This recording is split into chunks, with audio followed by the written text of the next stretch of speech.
Hello, everyone. Thank you for joining Shop Talk Live. My name is Rick Ramirez, also known as Ricks2Cents, along with my fellow co-host Steve from Steve Makes Everything, How's it going, everybody? Andy from AndyBirdBuilds, Hello. and Roger from Roger Shop. Howdy, howdy. Looks like we got a new member today. Thank you. Thanks, Ibrahim. Roger is not from Roger's shop this week. No, I am actually sitting in a condo in Playa del Carmen, Mexico. And the only room I could find with good enough lighting to do this was the bedroom under a can light. So you're really lying in Yeah. Mexico. So he's joining us in romantic lighting, is what he's trying to say. Yeah. We can probably find some seductive music if you want. That's for Steve's other channel. Yeah, I got all kinds of it. I got a whole bunch of tracks of seductive music. Clayton, aloha from Hawaii, everyone. Please smash that like button. Love it. Thank you, Clayton. Welcome back. ATG Restore. Hello, welcome everyone. Get your pens out and pencils. It's time to learn. Nice one. You know, I told you guys earlier on that when we were sharing these videos, I was sharing our content. The laser community was very acceptant to the channel, but the woodworking community was like, rah, right? Because laser engraving is not woodworking. And as I tried to tiptoe into that CNC, I don't know, Andy, because if you join, people are being a little nicer. But I shared our lives on 75 CNC Facebook groups the last 2 days, and the admins are. I'm slowly getting all notifications. The admins are approving. So Nice. thank you. So as always, guys, if you guys are join our group, good. If you saw it there, Yeah. So as you guys always, guys, if you're joining us, let us know where you're joining us from. It's always good to see that our audience continues to grow. Surprisingly enough, we have a continued growing audience in Australia that keeps getting a little larger. So yeah, maybe someday when someone sponsors us, we can do a live show in like Sydney or something. That'd be cool. Block out the Sydney Opera House and fill it up with the 12 laser makers that are in Australia. We have them all on our channel. Yeah. So I saw Peru, but I guess that's Nebraska. I wanted to show you guys something. What do you guys think of this? It's a flower. Look at all that suggestive writing right there in the middle. It's not done. Can you see it? Love. I made this for Roger, actually. Oh, great. Are you gonna take that down to like 10,000 grit? Polish it right up? Yeah. So what I'm gonna do is, this is actually gonna go on a board that goes across the bathtub, and then this is the back that would hold a book up. So I had a couple pinholes still that I had to fill. I have to do some more sanding. But man, that stuff is brutal. My actual nose and throat, I was like, why didn't I put a mask on? I sanded that yesterday, and it felt like I was inhaling like nailing salon stuff. Like it just had that smell. Like when you walk in a nailing salon, I don't know what's in that stuff. Probably not good stuff. Well, the resin or whatever that stuff is might not be good, but the cedar, it'll keep your lungs from rotting. Yeah. You won't be able to breathe, but Pennsylvania's in the building. Alabama's in the building. Hey, John. Jerry said, thanks for the info on your program, watching from Alabama. There y'all. What's NE? Nebraska? Yeah. Come on, man. I even know that. In Nebraska, I assumed. Arkansas. Shop Talk Live. There you go. I like it. I have a buddy in Arkansas who's just retired, and he's quitting work. He worked in the same company I work for, and now he's going to basically start up in his workshop now. So good for him. Nice. He's He's We a keep he's a quiet subscriber to my channel. I found out the other day when he reached out to me. We keep talking about expanding the type of work that you do, creating, to have some niche or find your market and then expand upon it. It's something that people kept asking me about, and I just don't want to do it. But we also had the discussion that just because you don't like it doesn't mean it won't sell. And then also, as you start doing things, you may get geeky into it, then you start putting your own twist on it. So I was talking to 2 other YouTubers who are really, really big into making these bath tables or bath caddies or whatever you want to call it, that just go across the bathtub. And they can be fairly simple or extremely intricate. I've seen them, anywhere from $45 to upward of $500. And the $500 ones are like, damn, they're gonna ruin that water, but they look awesome. You know what I mean? Got like built-in Bluetooth or something. They'll do some real nice woods, and they'll do a pattern, and they have like accessories, like the board starts at $50 and balls to the wall, it's $500. You know what I mean? You have like do a charcuterie board inside a bath board. There you go. That way you have like you can eat snacks while you're taking a bath. Cold cuts. That'll be in one of Steve's videos in the hot tub. a cheese board for your bathtub. You just gave him an idea for his next video. Yeah, there you go. The silver fox. We don't know what channel it's going to be on. I'll release the copyright on it so you can go make all of those you want. It said, Roger, is it worth upgrading hot end on the S1 Plus to ceramic hot end over the aluminum block, heat block? I guess it depends on what filament you're using. If you're just using a PLA, it's not worth it. But if you're going to get into ABS or PETG, it could be a worthwhile upgrade.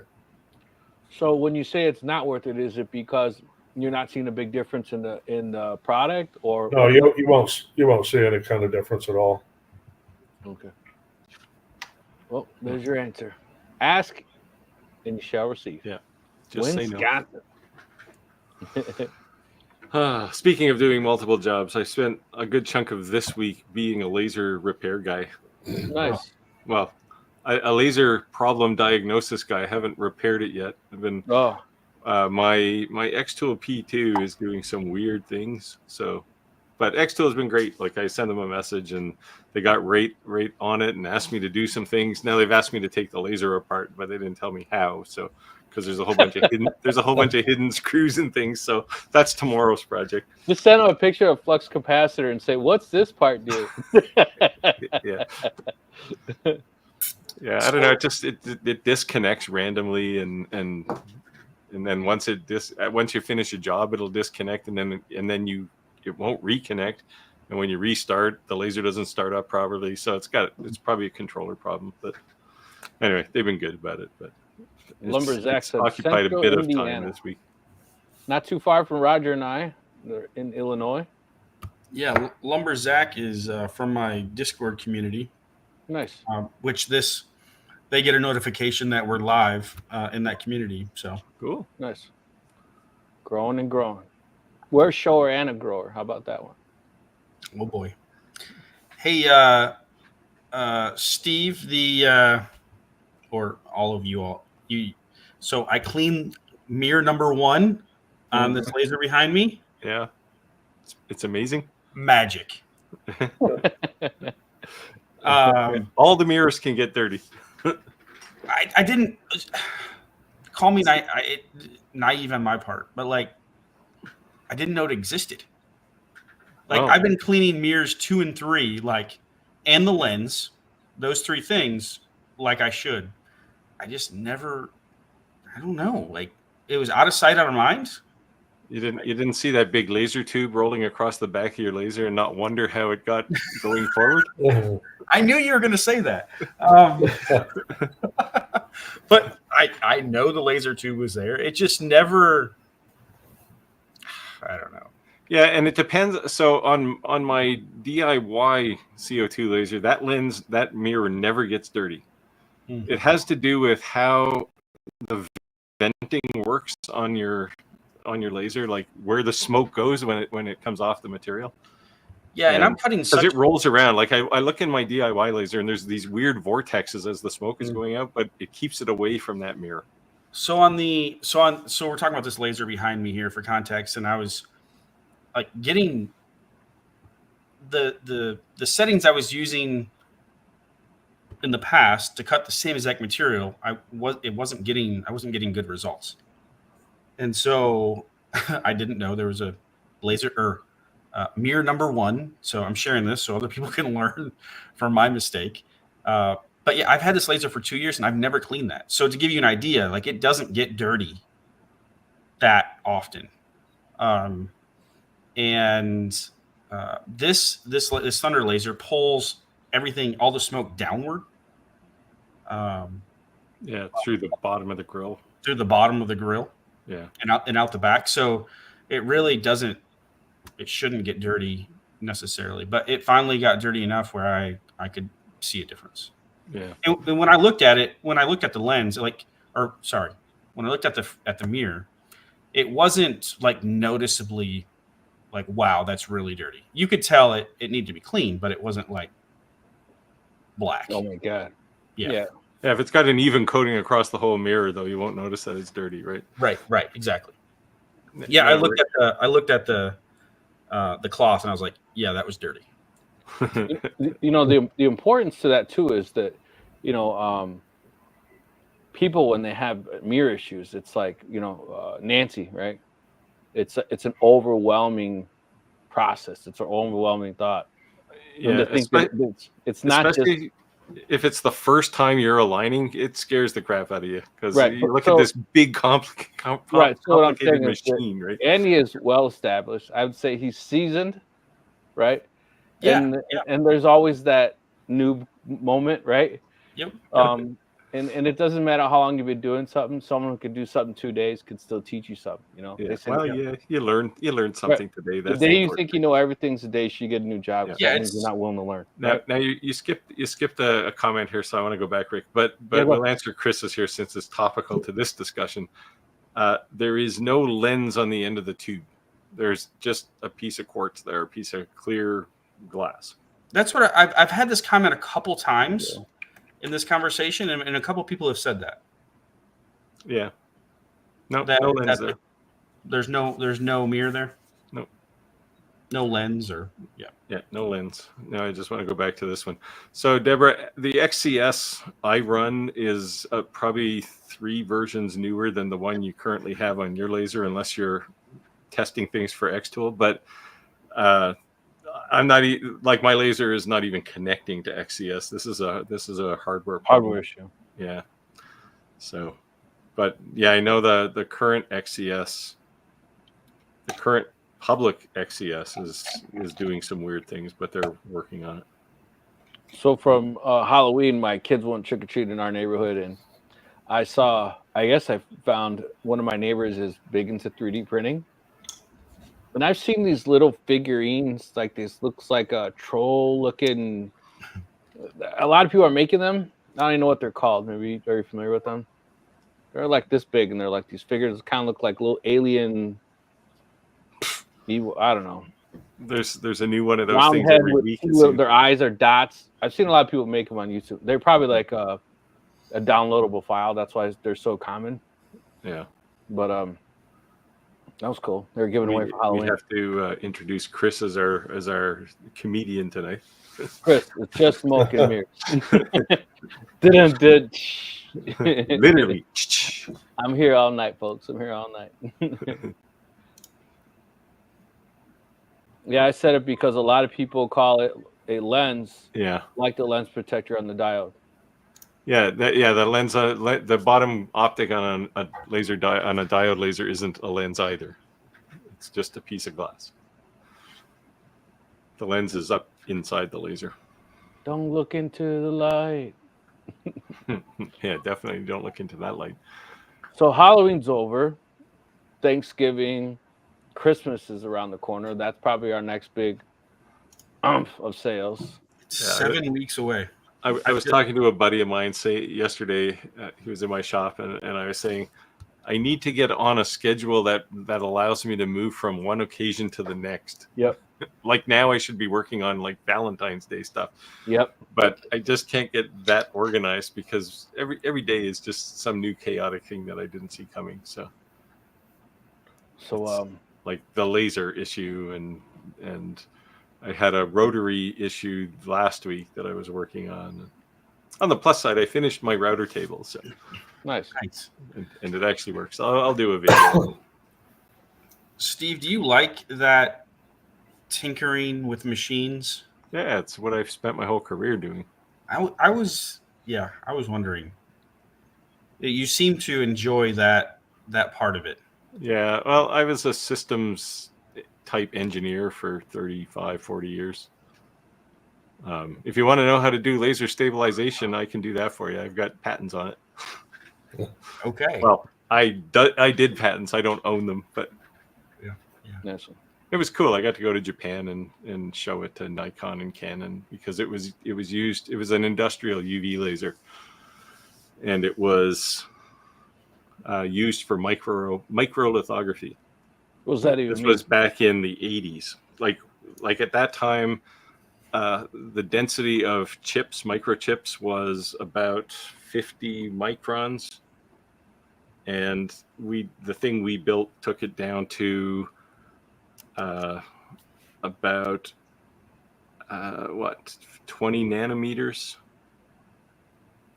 and now of course we're down to like 3 or 4. But you got to break it down to inches. I would like to lay claim to making all of this modern technology happen, but alas, I just built the tool.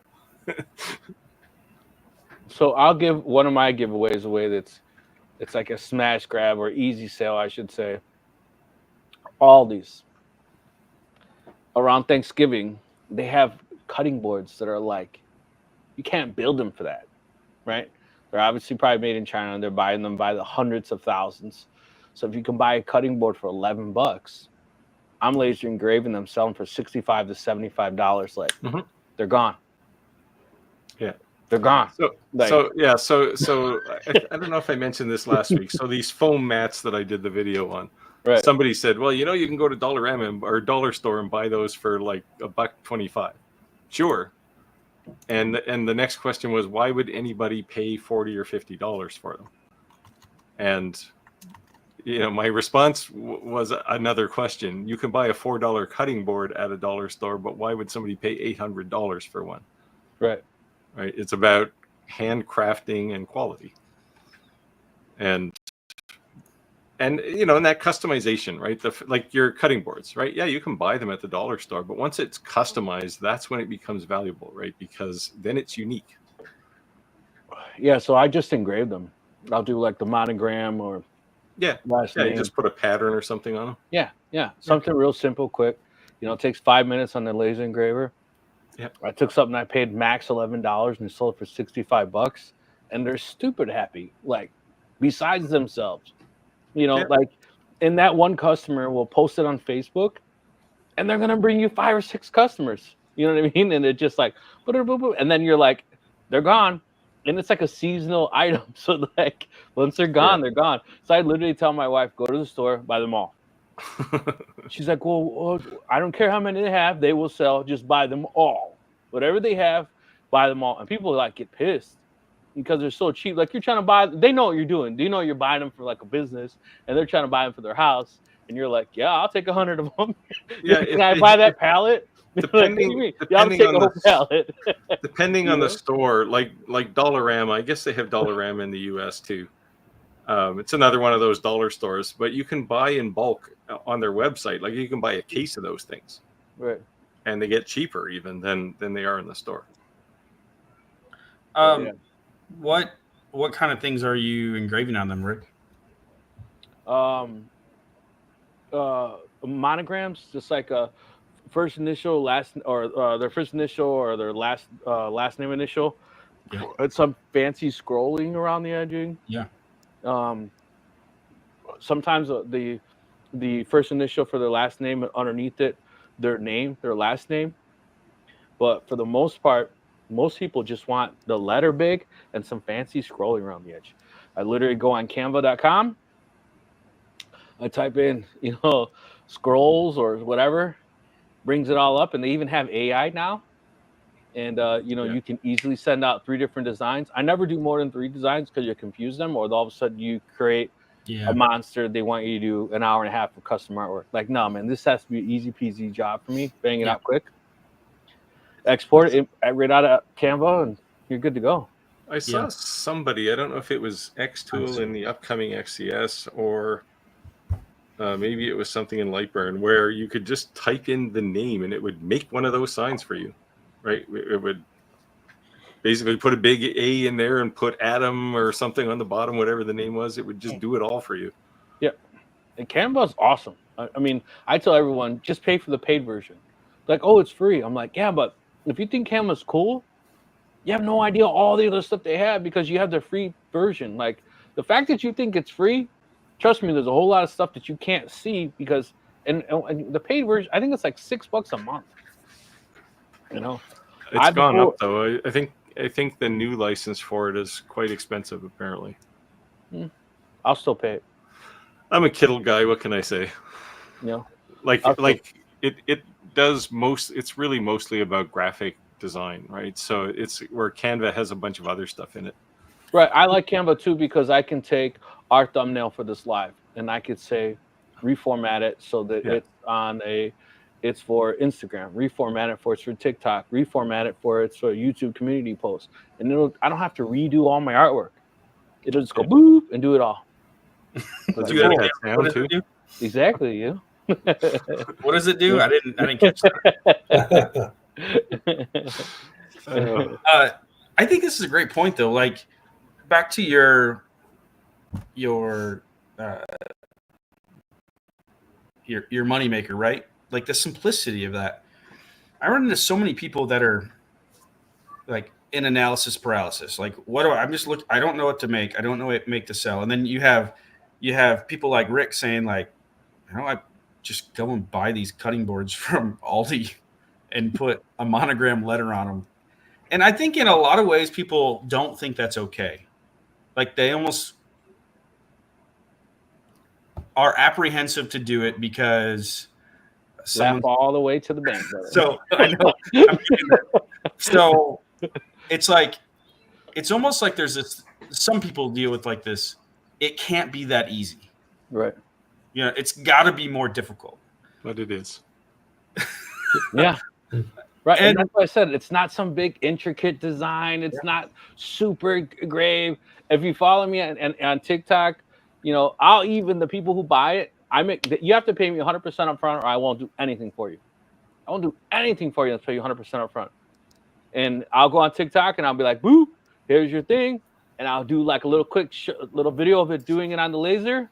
And guess what happens? That person who bought it is sharing it all over Facebook, reposting it on TikTok. And then boom, there goes your subscribers. And then here comes some customers, And it's just, my dad used to say, keep it simple, stupid. Yeah, absolutely. Kind of like if you're, I'm not a big deer hunter, but I grew up in Michigan and deer hunting season's coming up. It's kind of like, putting out deer pee, to attract does. Right. And we're going into a dark area here now. I know. It came to my mind. I don't know. But, it's like, it is. It's like, it attracts more people. And the best marketing is when your customers market for you. Yeah. Right. And again, I'm not, if you want to call me, that's not woodworking. That'd be the one time I'm like, all right, I'll take it. You got me. I'll take that. It's in that particular application, it's laser engraving. Right. And 100%. Like I own that. Like that's cool. Yeah. No problem.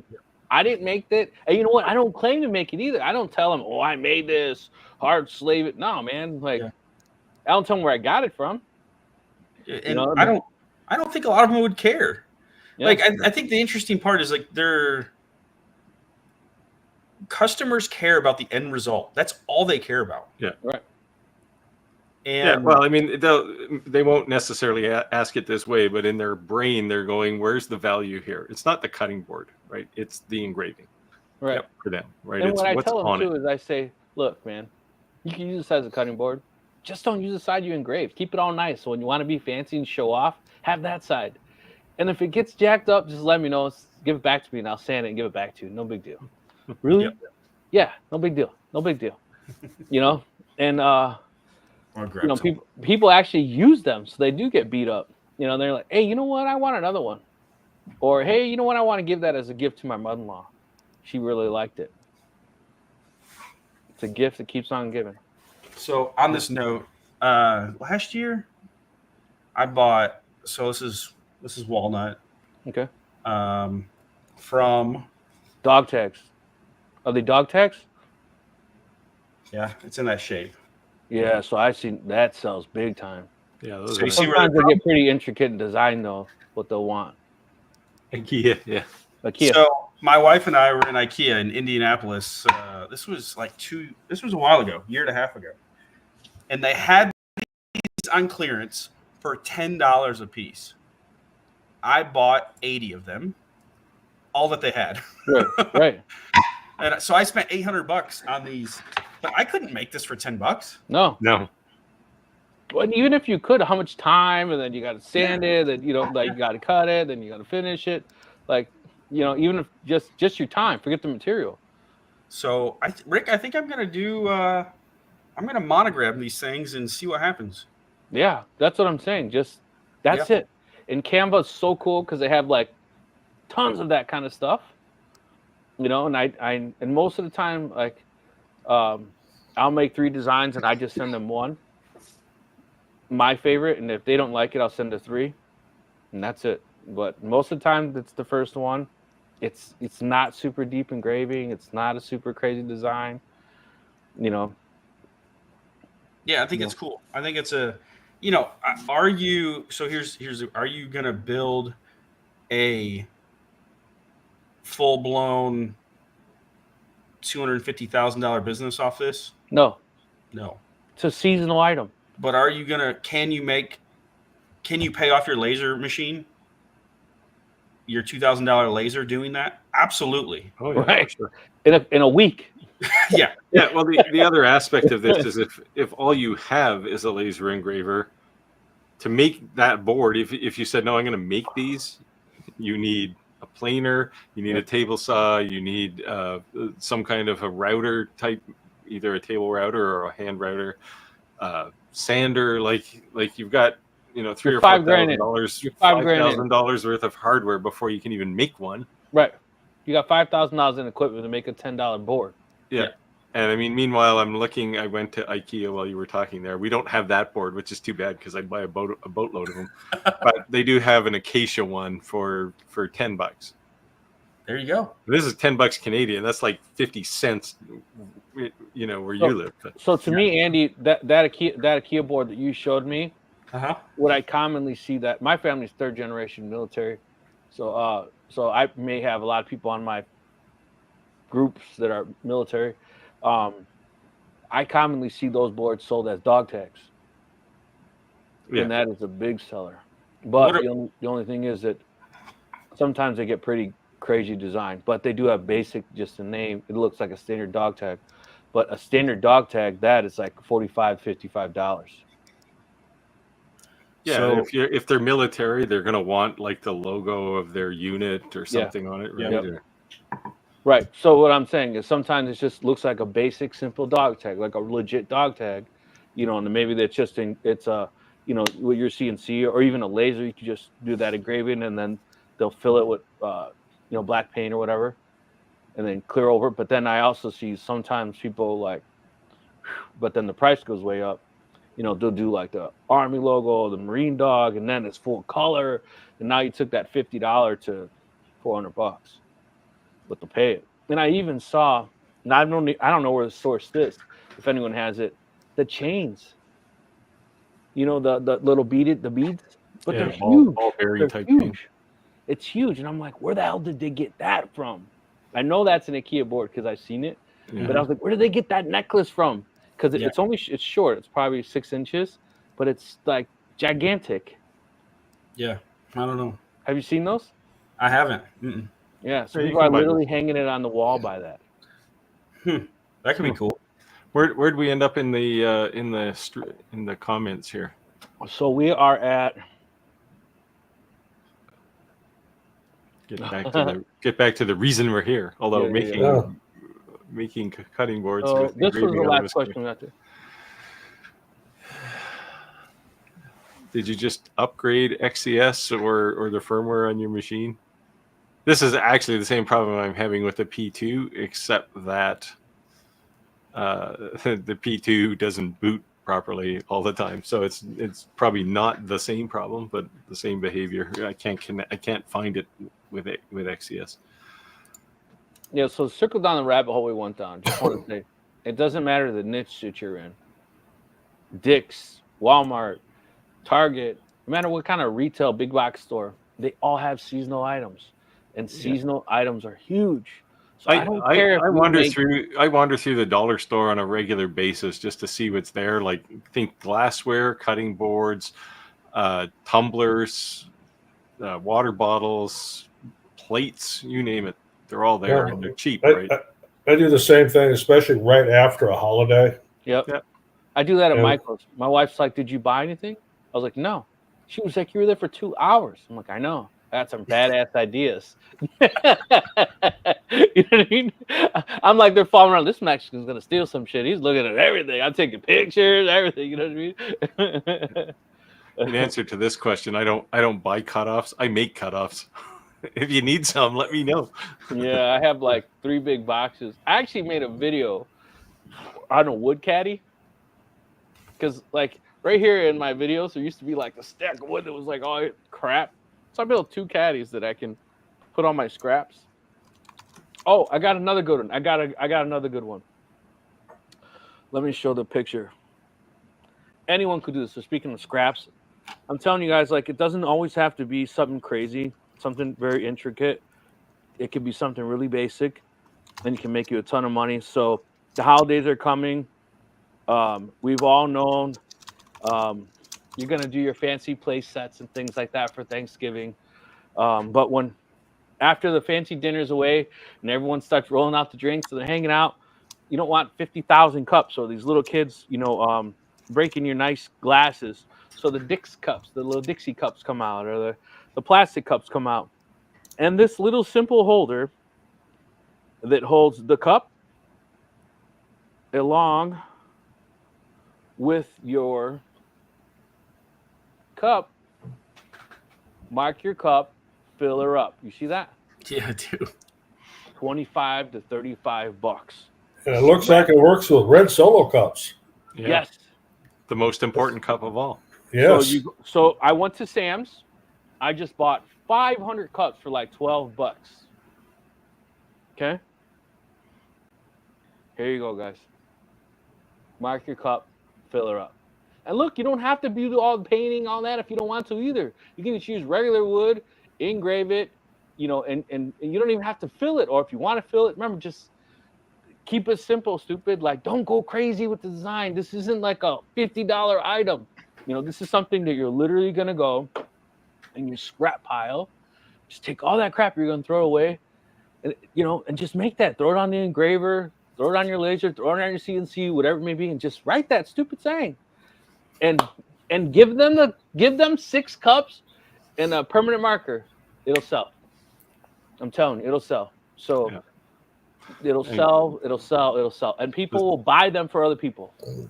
This kind of plays into Chris's comment here.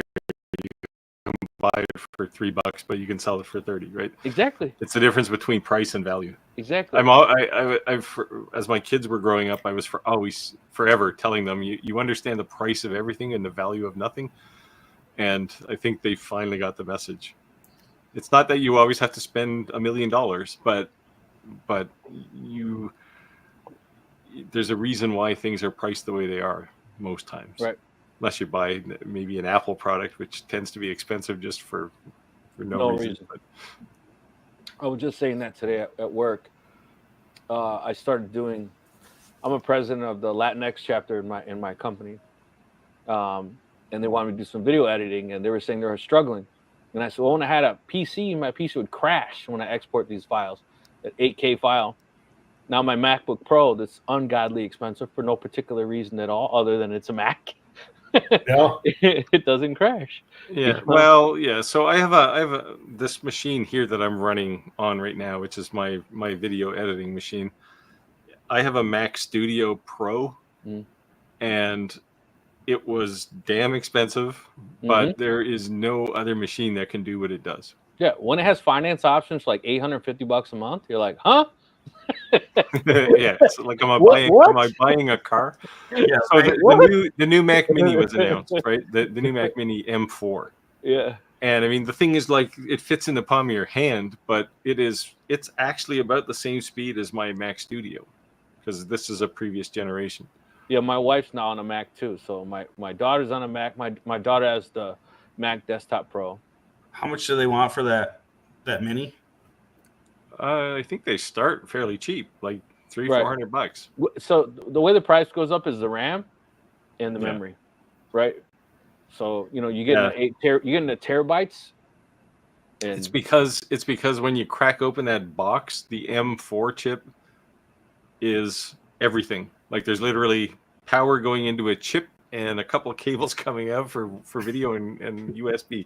It's like system on a chip stuff, right? And so when you have to, that's why you can't upgrade them. Like, you buy the thing you need when you buy it, because you can't add memory to it, you can't add disk space to it, because it's all on the chip. They said, Roger, you're quiet. What's going on? I think Roger's chillaxing. Oh, He's in Mexico. Yeah, I was chilling a little bit. I'm looking over the bathroom door here, and if I can figure out a way to get this laptop turned around and the camera turned around, you got to see this bathroom door. It's really unique. You'll never see another one like it. So I'm going to see if I can get things turned around here. I thought we were going a different route with that comment. I was hoping we weren't. I was like, where are we going with this, Roger? Now I want to see if I can get some things turned around here. When we got into this condo, and I come into the bathroom, I had to call the wife right away. I said, you got to come check out this bathroom door. You've never seen anything like it. So hang on, I'll see if I can get things turned around here. So Jack made a comment here. Pay off the laser in a week, $2K plus overhead and materials. So we get comments before, is that where's the Office Max, the easy button, right? That how come people are doing these reviews, and they do 7 reviews a month, and every single laser is the best laser there is, and every single laser is something that is going to make you $1 million. You never see that from any of our channels ever. Like, it may be like, this is the best at the time, and then something else comes out, but every video is not the biggest better, right? And there's no false promises like, oh, if you buy this, you're gonna be able to quit your full daytime job. We're a little bit more realistic. Yeah, like if you bought, let's say you bought a diode laser or some high-end diode laser, a couple K, and you bought a sheet of really nice plywood or really nice black acrylic, and you made nothing but earrings in one sheet of that material, you could make enough money to pay for that laser, but you got to sell them. That's the challenge, right? You only make money once you sell, so it requires work. It requires work. Okay, I got my way around over here. So this is the bathroom door right here. So when you close the bathroom door, it's a slider. That's how much privacy you get. Doesn't really afford a whole lot. Nice. No, so who the hell came up with that design? You need the ventilation to escape the room, so I don't ruin the paint on the walls. Fortunately, it's just my wife and I in here. Was this condo built by like Mickey McPervert or something? No, so this is made out of 3/4-inch plywood. Yeah. It's a lineman prayer. Mm-hmm. So something like this, white stain, 3/4-inch plywood. This is a $50 board. Yeah, I think so. Back to, I think Jack wrote this when I made the comment about laser engraving the blanks, and like we were talking about on Facebook, like Rick, you buying Aldi blanks and putting monogram on them and reselling them, and in that scenario, I think you still have to sell them. Yes. But I think to the comment of, can you build a full-time business doing simply that? No. But can you make a quick 2K? Absolutely. Yes. Mm-hmm. But here's the thing too, is that scale that, right? So whatever your niche is, like my niche is memorial stuff. I make memorial stuff. But Halloween, I make jack-o'-lanterns, Day of the Dead, I obviously make, that's a big deal for me, but Valentine's Day, I don't have an item for every single holiday. I went on Google and I said, how many American holidays are there? And then I said, how many holidays appear? Because I was like, you know what? I'm being naive by saying, why am I saying American? Why they can't be Jewish? Why can't they be Russian? Why? Who cares, right? Like United States is a melting pot. I don't care if they're Muslim, whatever. So I said, well, how many holidays in the year? And then look, obviously, I'm not going to try to sell to Amish people, right? Like they're going to make their own, or I'm not going to try to sell to maybe an Italian community if I don't have surround. So pick the point of me. What I'm saying is that go Google holidays for 2025. Pick that, and then in your surrounding area, look in your community, local to you. Do any of those apply? Do you have a strong Italian community? Do you have a strong Polish community? Do you have a strong Hispanic community? And then hit those hard, right? So when that holiday comes up, make something related to that. Post it on Facebook Marketplace. Okay, but not just Facebook Marketplace. So I live in Oswego, Illinois. I'll go on Facebook and type in Oswego, Illinois groups, and I'll post it on all the Oswego, Illinois. So guess what happens? People in my own town know me. So, and then when I'm posting on TikTok, when I'm posting on YouTube, when I'm posting those, it gives you an option that says, where are you located? Start putting your town. Because I had a lady, she messaged me, oh my God, those are so amazing. I can't believe you came up on my TikTok. I live in Oswego too. Like, that's the point. Like, that's how it works. You know what I mean? Yeah. So, like, to pay for those type of Google AdSense advertisements, to pay for those TikTok ads, that's expensive. So if you will tag your own video in the town that you live in, build a local. I'm not saying you can't do Etsy, all that. I'm not saying any of that. But if you can put cash money in your pocket, no credit card fees, no Uncle Sam coming after you, somebody's coming to your house, or you're making an exchange, cash money, cash is king. Cash is king to me. So I think keeping it simple, like you said, there's no easy button. It still takes effort and work. Right. But at the same time, I don't think we don't have to build a spaceship. Right. I mean, Roger might, but or Steve. I'm just uncannily lucky for some reason with a lot of things. I'm telling you have that green thumb, that green sales thumb. Yeah. That, and I can actually make money with coasters. Anybody burn, can. Steve, burn. Anybody can. It's the amount of effort it takes to make that money. Yeah. So I mean, if I was going to get into the coaster business, the first thing I would do is make a robot that can make coasters. So if there's anything you took away from this live today, my suggestion would be is do the search for the holidays. Find what actually in your area is really what would you have a market for in your demographic area, and then come up with ideas. And you know what? Andy said the other day, don't beat your head against a wall. Go to Pinterest. Well, here's another idea.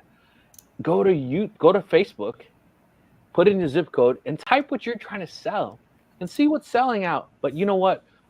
Expand out the search to not within 35 miles. Expand it out to the max.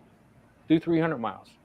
See what people in your state and your neighboring states are selling and what they're doing. And I've been honest. I saw a guy selling coasters that was just chopped wood. Like he literally took a branch and chopped it. And I sent him a message. I said, look, I mean, no disrespect at all. Please don't take this in the wrong way. But are you legit selling these? And he sent me a picture of like USPS boxes, the priority mail boxes, like 200 of them. He's like, bro, I cut down a tree and I started selling these. And as it turns out, people like these for weddings. He's like, I was going to sell it as firewood. And I was like, holy crap, I got a ton of that too. Well, maybe I'll try it. So that's what I'm saying. So come up, and don't be afraid. Like that guy, he's in Michigan. I'm in Illinois. I'm not going to sell a coaster branch thing. I don't even know what they're called. We're not in competition with each other. We're not in the same town. So don't be afraid also to ask somebody. I saw someone on Facebook. I did not send them a message, but they were doing the same concept out of a treated 4x4. Yeah. I don't know if they were selling. I didn't ask. But the first thing I would have started with, no disrespect, is to make them a consistent size. Right. These ranged from a 1/2 inch thick to 2 inches thick is a set. And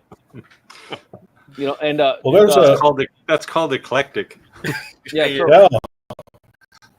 Another item that Daniel, our friend, the Bearded Viking, he always kind of promotes and tells noobs to sell, and I'm actually going to be making it for this bath thing. Is you just take any piece of wood, and cut a hole in it to fit those little tea candles, like the real ones, right? Mm-hmm. And set them in it. So if it's 2, if it's 1, if it's 4, whatever, and just sand it, round it, make it out kind of fancy up any way you want, and they're selling. So are you gonna sell them for $100? No, but this is your scrap pile. You know what I mean? Like if you made just a little rectangle box, and you made some little whatever, and they're selling. Well, there's a guy here local, well, not here, but back at home local, that picks up driftwood along the Mississippi River. And he takes it home and he dries it. And he actually, some of it he stains, other ones he varnishes or puts a good coat of poly on them. And he sells these things for ridiculous prices. When I first saw his setup, I thought, you can't seriously think anybody's going to pay for that, but he does. He sells them. And people use it for decorations. And he has, very little effort in it. And driftwood is a big seller. Yeah, so early on when we were doing these videos, we always said that people were surprised we're actually doing these videos. And the reason they surprised, because they think that when you're a YouTuber that we're directly in competition with each other, right? I can't be friends with you guys because we do the same things, And realistically, I reached out to you guys because I respected your opinion. I valued your opinion. And I thought you'd bring something to the table, right? So there's I think for the better of the community, right? For the better of growth. Yeah. And to be honest, even in Roger and I being in the same state, we're not in the same lane. So, you can definitely always learn something. So I appreciate everyone jumping in and, learn something from us. But we don't know it all either. So if you have something that you think's a great idea, speak up. Speaking of YouTube competitors, there's Mr. Clack. Cross-cutting cookies sell really well, but 2/3 of them split in the kiln. Yeah, they will. You have to wrap them before you put them in the kiln. Like wrap them put a zip tie around them. Uh-oh, Roger. Turns out we have some of your friends in here. Alberta, Canada. Right there. Oh, that's Gord. Yeah, Gord's been here. It was a joke. What did someone say here? When you give away, please don't have more than one Shop Talk Live entry. Joyous. Let us enjoy the program. So don't spam the Shop Talk Live. Hey, so just so you guys know that we use a program called StreamYard, and during the giveaways, there's no way that people are not going to spam it, and that's fine, and that's okay. But as the comments do come out, we do have the ability to star it, so that we can actually go back and still post a live. So don't think just because it's a giveaway, if you had a legitimate question, then we won't be able to answer it. And the giveaway day is November 20th. So bring your friends. Ready. So if you're already not a subscriber to all of our channels, you cannot win unless you are. So make sure that you are a subscriber. And the also thing is you have to subscribe to each one of our channels. You have to share at least one of our videos, and you have to comment at least one of our videos. If you comment on more than one, share them more than one, that's appreciated. But you only have to do it to at least one. And if you have a Facebook page that you posted on, like your personal page that you're sharing, that would help me, because then I can go and validate everything. Otherwise, I got to do some investigation, which is fine either way. Chris, for me, coasters need to be personalized to get the margin I need. Yeah, you got a good margin there. Yeah, just replace coaster with anything, right? Like personalization, people will pay money for that. Yep.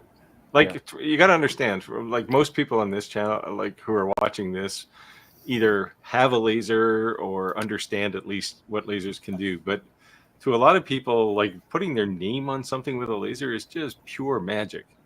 Yeah.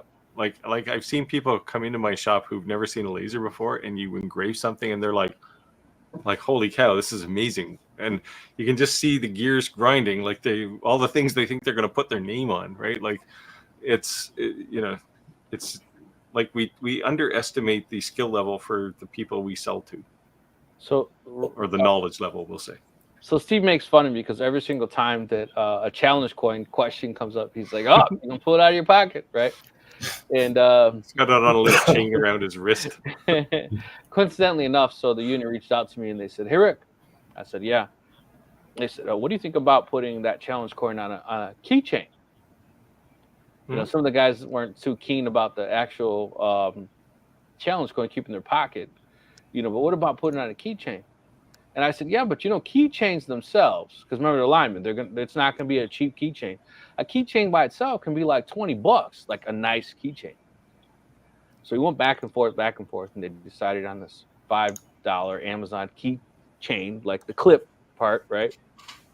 So we're going to make challenge coins, keychains. It's going to be a pretty heavy keychain. You ever seen the stuff that Roger? Right, we care. I'm thinking more of if they grab the key and there's nothing but a chain and then a 3-pound piece of brass on the end of it, it's probably going to break the chain. Yes, that's. I object to having to carry my key fob in my pocket for my truck because I don't like how big it is. Yeah, so the whole idea is that, you know, when I was that guy, I went to every union meeting. And so what the challenge coin thing is that if you sit down at the bar and you put the challenge coin down, and the guy to your left or the guy to your right doesn't have one, they both buy you a beer. You know, and then the whole idea with the union was that if you paid your union dues a year in advance, the union would give you one. Or your general foreman or foreman did something good, they'd give you one. And it shouldn't be something that's just bought. You can, just like military challenge coins, you can buy them, but really it should be earned.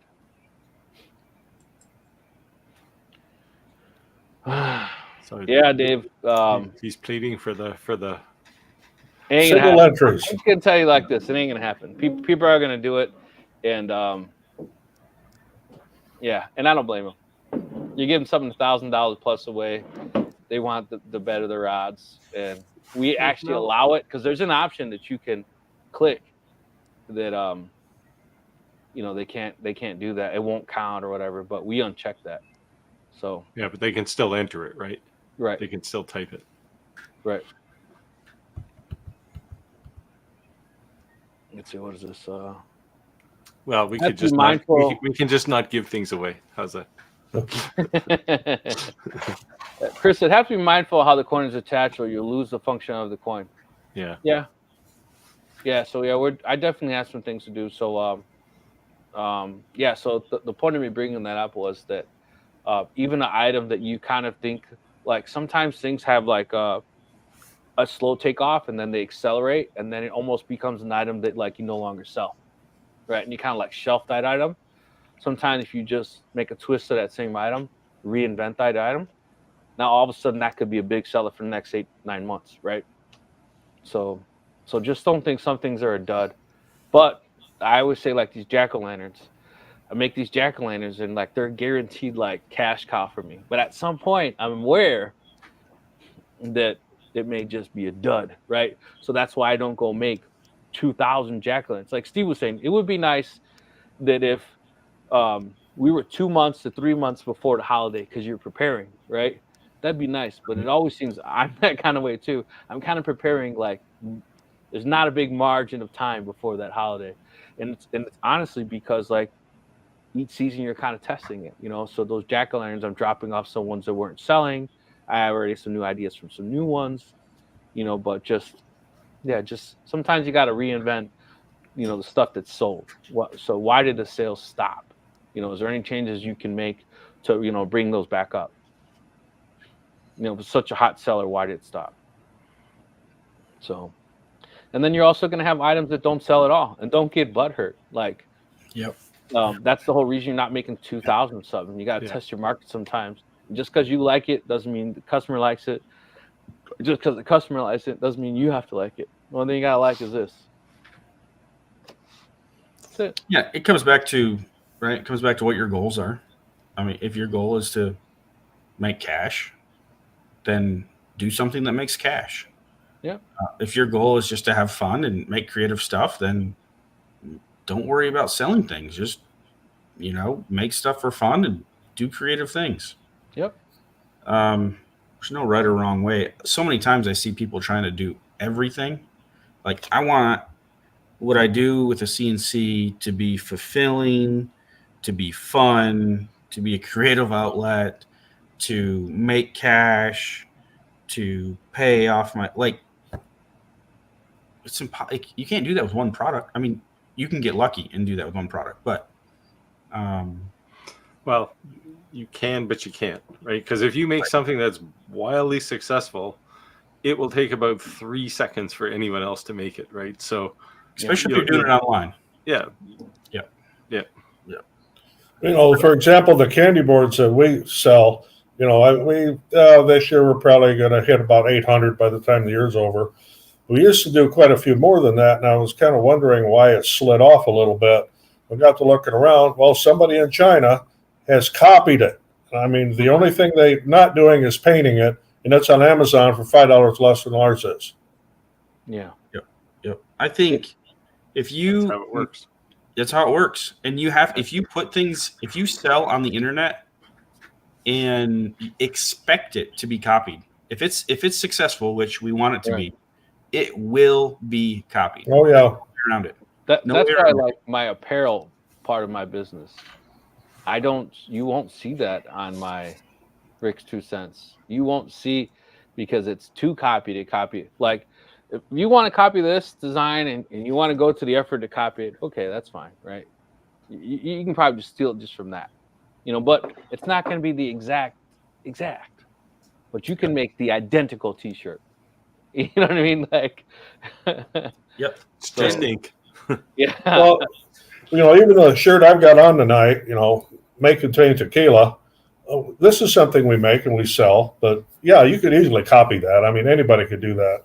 Yeah, it's a lot easier to copy. There's, you know. Yeah, something that is interesting, and I've shared this, or I've shared this before, but so copying, like, there's a couple different things. So your mic is breaking. Your audio went a little goofy.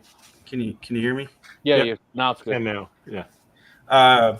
So if you copy someone, let's say a couple scenarios here. Say you go on Etsy, find something that's selling well, and copy it and try to sell it on Etsy. It's a horrible idea, because it's already selling, right? Like, there's people that do that, but now if you go on Etsy, take an idea that you think will do well in your local market and sell it locally, that's different. So there's modeling, or I use copy, right? That's a bad word, but there's modeling what works, but in a different market. Like, I could do the exact same thing as Rick, back to the monogrammed engraved boards, right? But I do that locally, and the idea is like, yeah, I copied that, but I'm not. Rick's not going to be upset because I'm a whole different market than he is, right? I'm not competing with him. So, but if Rick was doing that online, And next thing you know, he said, hey, I'm successful doing this. He shares it here. There's a bunch of us that run out and try to do it online as well. Now we're competing with the same audience, the same customer. Yep. That's my point. So, which gets you into that race to the bottom, right? Because the only way you're going to sell is if it's cheaper. And then the next time somebody sells it, it'll be cheaper again. And pretty soon you've got a $5 cutting board. Right. And I think there's a big difference too between a carbon copy and using something as influence. Absolutely. Right? I agree. Like someone, I made a jack-o'-lantern thing for Halloween, and like, oh, I would think that would be good for something else, whatever. Or they put their total different twist on. They just took your concept. Like, oh, I like that concept. I like the concept of the lanterns you're making. And they make their own lanterns and go a total different route, but they're making lanterns. I'm not butthurt like, oh, you know what I mean? Whatever. Yeah, it's a lot harder, back to the stealing idea, like on the other side of it, you're afraid of people stealing, like if I put something on the internet, and it's successful, I expect it to be copied, modeled after, I expect that. But if I take that same idea and do it locally, it's a lot less likely to get copied at scale, right? So selling locally kind of protects you from that. The internet, like I said, you put it on the internet, expect it to see it. Like, I can go to Etsy stores right now, and hopefully they're not watching this. It's okay. It's okay. My feelings are not hurt, but I can go to Etsy right now and find at least, I've done this, 5 stores that are 5 shops that I know they watch my channel because they only have the items and the files that I make in their Etsy shop. Yeah, see, that's not. But see, like, at the end of the day, if I saw lanterns and thought it was the concept of lanterns, but I made my own unique designs, I'd be like, dude, like, I kind of copied you, but whatever. I make lanterns a lot too, but if you're straight up carbon copying my design, even if you change it a little bit, like, the point is you just straight up stole my idea. Man, that's. But again, I put it on the internet. I said this is successful, and I expect it, and I don't. It's fine. I don't put things on the internet that I don't want copied. Yeah. So Andy, sounds like an invitation. Earlier in one of our lives, I kind of discussed this topic because not only did I have somebody try to copy my design, but they horribly failed at it, and then came clean and reached out to me for help. I copied my design, and I felt so bad. I actually helped them, But so on that topic though, like in that scenario where people, they have a bourbon smoker and they have a lantern design behind me, like in their Etsy shop, they're on Etsy. They might make a couple sales, but they're trying to compete directly with me is not a good idea. Because I've already done, I know, right? I've more than 500 sales of these items. So like, if we show up next to each other and someone's trying to pick, between the two, sure, they can undercut me, and that kind of pisses me off a little bit, but on price. But most likely they're going to trust me more and go with the original. You see it on Amazon all the time with people like knockoff products, right? You see like the original, and then you have like all these different knockoffs. Yeah. It's no longer the as seen on TV model. And sometimes they don't even use a different picture. Yeah. No, use the same picture. Yeah. So Great Lakes joined us last week in the live. I was actually going to circle back to you later today. Yes, I was able to confirm he'd subscribed, but we normally kind of put a disclaimer out there, and luckily this is not a heavy or bigger item. He's from Ireland. The winner's from Ireland. So luckily they're just hat clips. It'd probably be fairly reasonably priced to ship.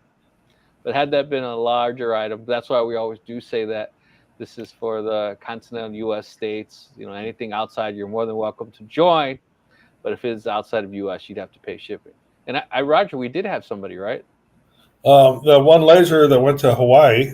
Oh, Clayton's, yeah. He And- picked up the shipping on it. And Clayton's a beast, and he joins our live every week ever since. I think before that, he just made comments that he was always going to win, and he actually finally did win. So yeah, Clayton's. What does Steve say? Steve says, "I'm an engineer. I'm not an artist, but I can use it. But I can use." Clayton is an artist who just the laser is another tool in his toolbox. Like he's a legit artist. Yeah, there's there's this a buddy of mine, same guy actually that was here today with his bad laser. He's probably listening, but I'll give him credit. I won't mention his name because he's very introverted, but he has a saying, right? I mean, I say I'm an engineer, but he says you can make two kinds of products. You can make something that's utilitarian or art. He said, if you can piss in it, it's utilitarian. If you piss on it, it's art. And that just says it all, right? So I like Chris's response, right? He makes things that make him happy. Yeah. Right. And I like to do that. I like to make money, but if I make something that I feel good about, the money tends to come, right? So I don't worry so much about. This is one of the reasons I don't do volume, right? Because you can make lots of money. I can make 1 million coasters a year, but it's not satisfying work, right? It's just like it's drudgery. And the last thing I wanted when I quit a full-time job was another full-time job. Right. Chris said here that he often sends a message to the maker saying they inspired him. I do the same exact thing. That's cool. Yeah. Yeah. I do the same exact thing. Yeah, a lot of people. You said see Clayton. I see a lot of people doing that, stealing. So. Yeah, it's different if you make, I don't know, some kind of a box and it's got some interesting engraving on it. It's different if somebody takes something that looks like that box and does something new with it, but as opposed to they make exactly your design, right? Right. That's why I use the word. So I think modeling what works is it's just a version, right? Like you are, what's the word? You're imitating. Like if I took one of your designs or looked at your designs, I might come up with something, but I would be treating you as a muse rather than somebody I'm stealing from, right? At least hopefully anyway. It's just like, I mean, this is one of the reasons we run this podcast too, right? It's like, hopefully we can inspire people.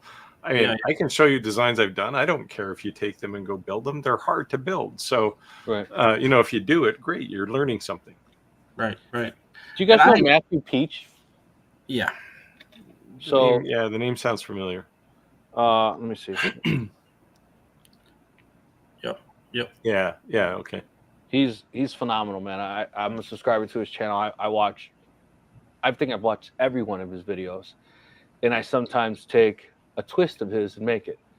And he made this Christmas tree, and then Daniel made the Christmas tree, his own twist of it, and then I made my own twist of it was like, I'll give it to Matthew. It was Matthew's idea. And then Daniel did his version. I did my version, and I thought mine was the best. And I'm gonna say it right. I just added a couple things. I did the painting. I added lights. I made it spin. Whatever. But I went to Matthew's channel on his video and said, "Thank you for the inspiration. I made this. This is my version of your concept." But the difference is that Matthew's channel is based around smalls that sell. And he's telling woodworkers like, hey, these are ideas. And then he goes to big box stores, like we're saying, and walks around, looks around and says, and then breaks it down. Like, here's an item that's $750. Here's the material cost and let's build it. So I think that's a different type of channel versus like your livelihood is making that particular item. He's an influencer who's giving you ideas to make it. Yeah. So that's, it's different. So, but still going back to, giving credit where credit's due and, saying thank you to someone for their idea. Yeah, that's great. Actually, Matthew, on that same, I've taken that concept and I've done it 3 or 4 times on my channel, specifically for CNC products. Like how I would make this on a CNC. You know, same concept as Matthew Peach. He doesn't talk about CNC stuff. It's just traditional woodworking. Yep. And so that's my spin on it. And of course, my personality and the way I think, like break down products and things like that, like that's different as well. But yeah, I think that's the way to properly do it. The interesting thing, let's go upstream a little bit with that Christmas tree. Yeah. You know, where did Matthew get that idea from? Right. You know, where did that person get that idea from? And so that's interesting to think about as well. Is there such thing as an original idea? Yes. Yeah. Are they rare? Yes. And they're also not on the internet. They're not also I would say that anyone, if now you're gonna go searching for this Christmas tree video, if you're not good with a table saw, don't attempt it. And the reason that I would say that is your last cut is a 1-inch square, and every side has a 45-degree cut. If you like your fingers, just skip that one. You know, so stay in your lane, be in your comfort zone. We keep talking about these new table saws. They're all fancy. What are they called now? Saw stop. Saw stop. I don't have a saw stop. I have an old DeWalt construction, you know, and I'm fine. You know. How about just get your CNC router out and just cut that piece out on your CNC router? Yeah. So, okay, so could you literally do that? Cut it out and then cut 45. So that's something you could do easily. 45, like so. I 1 guess inch square. Yep, a square. And then like a pyramid, 45 all the way around. Yeah, every side is cut. You could cut that. Actually, you could cut it with one tool bit if you had a 45 tool bit. You're just putting basically I assume it's a 4-sided pyramid, not 3 sides. Yeah. You're just like if you're using some kind of a bevel cut, you just run it around the thing 4 sides. Basically, you're putting a chamfer on the edge. Yeah. Right. Yeah. Well, there you go. Solve that problem. If you didn't have one of those, then use like a ball nose bit and go around it 8 million times, and you'd get the same effect. You'd probably have to sand it a bit. But. Or if you're really good on a bandsaw. Yeah, bandsaw. Yeah. The important thing is you probably wouldn't have to risk your fingers on a CNC. I made a jig and it had a sacrificial piece of wood, and I just you know. That's definitely the fastest. You know. With a CNC, it depends. Without seeing the part, it's tough to tell. But you know, with the CNC, you could cut as many as you wanted. You know, and out of one sheet of material, if you were batching them out or whatever. But yeah, I never showed in the video how I cut that last piece because I didn't want someone to copy me and hurt themselves. Like, I'm not saying this is the right way to do it. I'm just saying this is what I did. I'm not showing you how I did it. Yeah, but the alternative is they go, well, that Rick guy didn't show me what to do, so I'm just gonna go learn and do it myself. It was like I almost needed that like soundtrack. I'm gonna do some sketchy shit. You know, you're like, here we go. And then within a few days, like Billy Ninefingers sends you a message and says, "Hey, you bozo, why didn't you show me how to cut that last piece?" I just, when I did it myself, I was just very cautious, made sure I was paying attention. I took my time. I was in no rush. You know what I mean? And I just went slow. Like, all right, we're going to do slow, and just took my time. I was very conscientious where my fingers were the entire time. But I even told Daniel, that was a pretty some sketchy cutting, man. Because he didn't do all 4 cuts on the table saw. He did some on a chop saw. Then he like switched it up to try to, when he was like, when I did all 4 cuts on a table saw. So, yeah. Yeah, that's where you grit your teeth and clench your cheeks. And... It's only 1 inch, if it kicks off, like, you know what I mean? Yeah. Yeah, well, that's the nice thing about a CNC, right? It's not it may come loose, but it's probably not going to kick off. No. CNCs are nice in that they tend not to throw things at you like a table saw does. Yeah. Even breaking a bit, like yeah. Now I broke one time. I broke a V bit that had it was an Amana at the beginning. I broke a tool insert. You know how? Remember the ones that have the changeable tool inserts? Mm-hmm. You ever seen those? I broke a tool insert, and I had that fly at me, like a razor blade. But yeah, it's flying knife basically. So it'll make a small hole. Live, make sure you do smash that like button. We appreciate you guys. Our live continues to grow, and even I love the comments after the live is, "Hey, I missed the live, but I caught up in the last 3 episodes." That's always cool. I get those messages, and obviously, you guys can reach out to the comments. And after the live is over, just because the live's over, it doesn't mean if you write in the comments we won't reply. So, sometimes I know we have we have a global audience, so you guys always can't watch it, or maybe you just at work. So feel free to still leave comments, and we'll still reply for sure. Or watch it at work. Yep. Yeah. Or be like Clack and just put it in your ear while you're working and listen. Yeah. Yeah, so Clack last week gave away a laser. I was there. That's why his comments said, speaking of giveaways, sorry you didn't get picked, Rick. Well, just what you need, another laser. It was an Atom stack.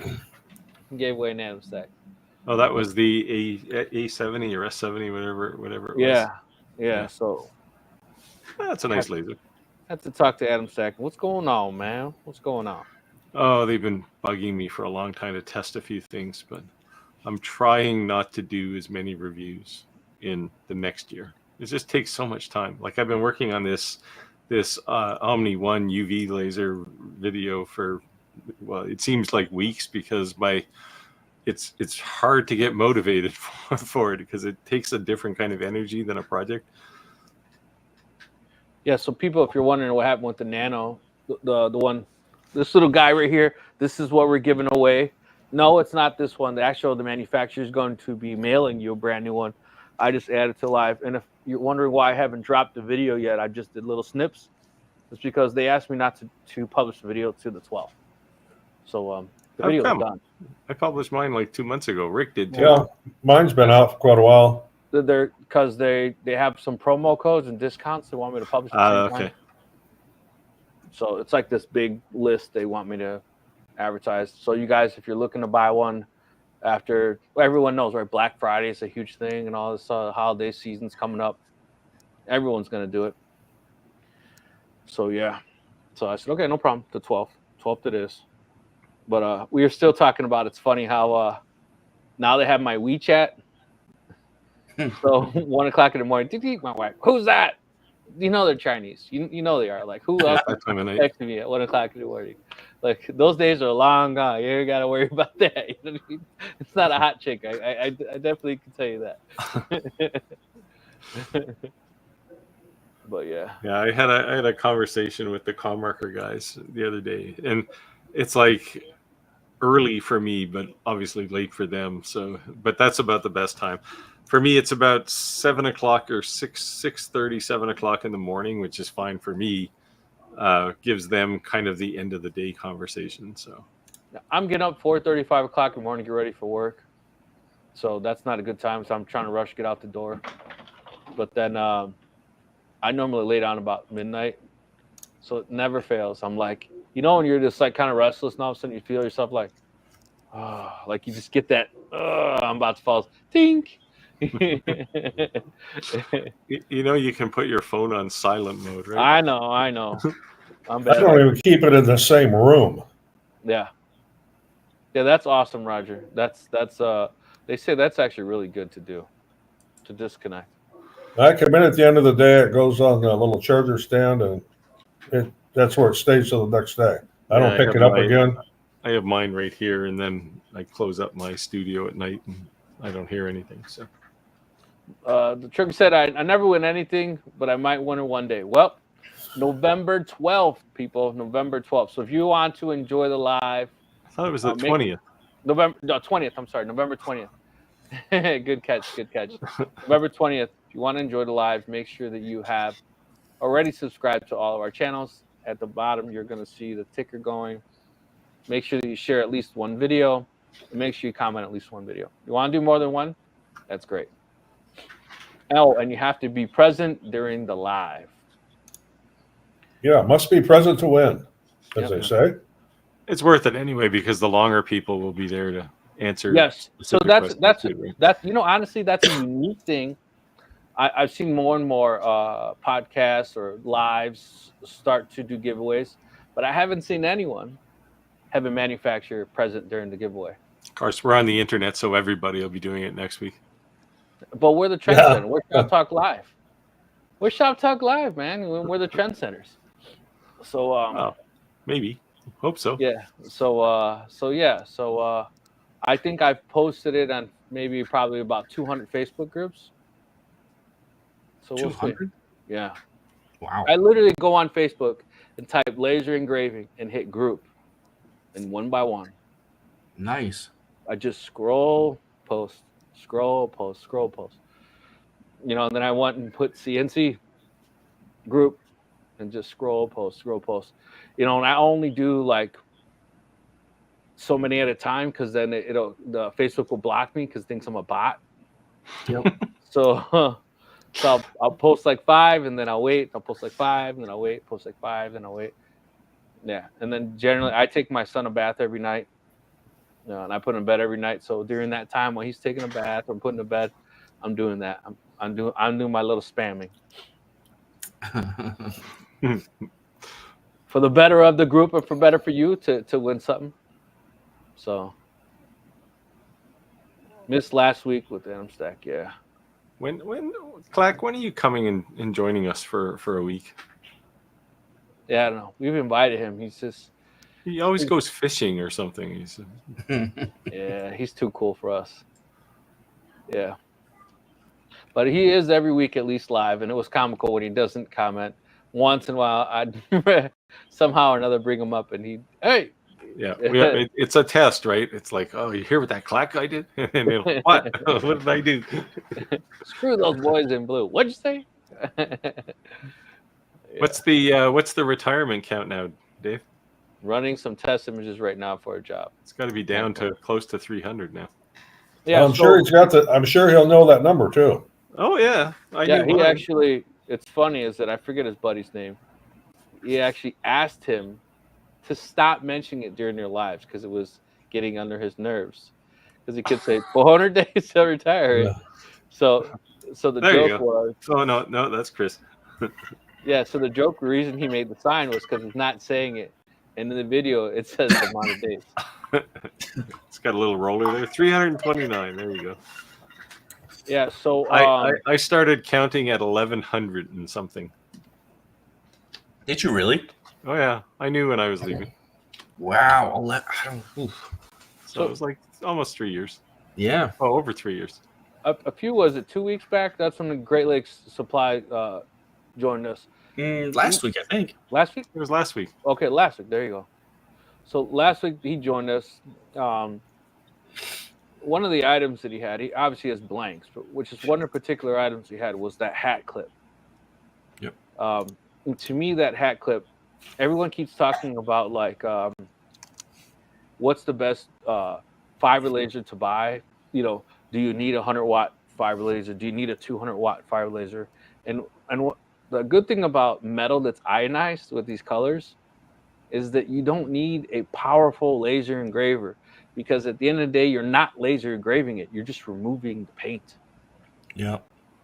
Yeah, with those hat tags, yeah. Right. So if you had a 20 or 30-watt laser, you can bang those out very quickly. Mm-hmm. And again, those are small. Am I saying that you're going to quit your day job tomorrow after selling hat clips? No. But what I am saying is that if you already have an existing customer you're selling something to, that's a good upsell, an easy upsell. And if you wanted to test the market, like we're talking about now, expanding your businesses, doing these shows, doing a test market. That's something cheap that you can test, because if it bombs, give them away. Give them away. You made a logo on it for something that just never sells, give it away. It was $1.12 it cost you. So that $1.12 that you gave them, somebody may say, where'd you get that? And then it brings you $100 sale, So. Yep. What did Clark say? Can't wait, never dreamed they would pay me to stay home. 25 years later, there they are. Well, you're not 25 years. You're like the silver fox. So that was 42 years before I retired. They're not paying me to stay home. I had to save all my breadcrumbs, and there you go. Well, you're paying yourself to stay home. Yeah, I am now. Yeah. Well, actually, I work for the government now. Well, starting in January, I'll work for the government on early pension. So nice. Yeah. Well, we say we won't talk politics, but with our newly elected, they're talking about doing away with Social Security. We'll see if that happens. But so I was watching the news today. I was watching the news today, and they said that how to move to Canada was becoming a top trending search on Google. Yeah. Again, we don't want to talk about politics, but I found that kind of no. We talk about retirement all the time, because we ask, why are you getting into a side hustle, right? Why are you getting into a side hustle? A lot of times because you're in debt. You're trying to pull yourself out of debt. You're trying to build some, I call it mattress money, so to speak. Save for a rainy day, or maybe you're a family man and you prioritize your family first. You're tired of that old beat up pickup truck and you want a new truck, right? But you just don't want to take income away from your family, so you take that old beat up pickup truck. But you'd want a new beat up truck. So a new truck is $700, $800 a month. If you can't make $800 a month of some of these things we're just talking about, there's a problem. So maybe all it does is pay for that brand new car, or maybe your kid's about to go to college and you haven't saved because life sucks, right? Or you want to go to Mexico for a week or two or more. Exactly. Look and you at need $800 to buy the tequila. Yeah. So everyone has a different rhyme to the reason, right? And it's not always to build a business. Sometimes just to build that comfort zone, or sometimes, like Roger would say, he fell into a business and it became a business. You're going to find that. But the point is that everyone has a different reason or a different motivation why they're doing it. But just, stay motivated. And I keep saying it, keep it simple, stupid. Stop trying to think that you have to go and copy these big stores. Stop trying to think that you have to have a $5,000 or a $10,000 item. I said before the live, I wanted a drill press forever. A drill press is not like a $500,000 item, but you have to prioritize what you get, because what is that piece of equipment going to bring in? Because you're going to spend money, right? So, but it's going to make certain things that I do easier. So like these challenge coins, I talked about the union, they want them on a key. I said, man, if I'm holding that challenge coin, non-drilling to drill, and that thing spins around, oh man, you know what I mean? So I thought, if I take a 2x4 and I cut a hole the size of a coin, I could drop it in there and just boom, boom, boom, and I could bang them out.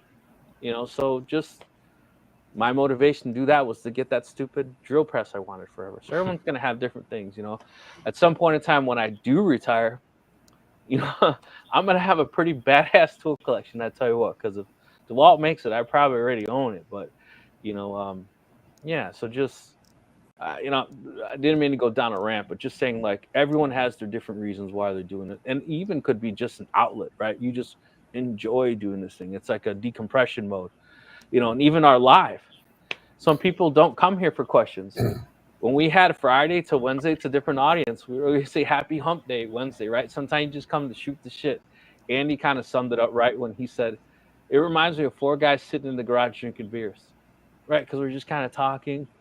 And even if you don't necessarily have questions, you're just talking laser talk, wood talk. You maybe couldn't talk that with anybody else.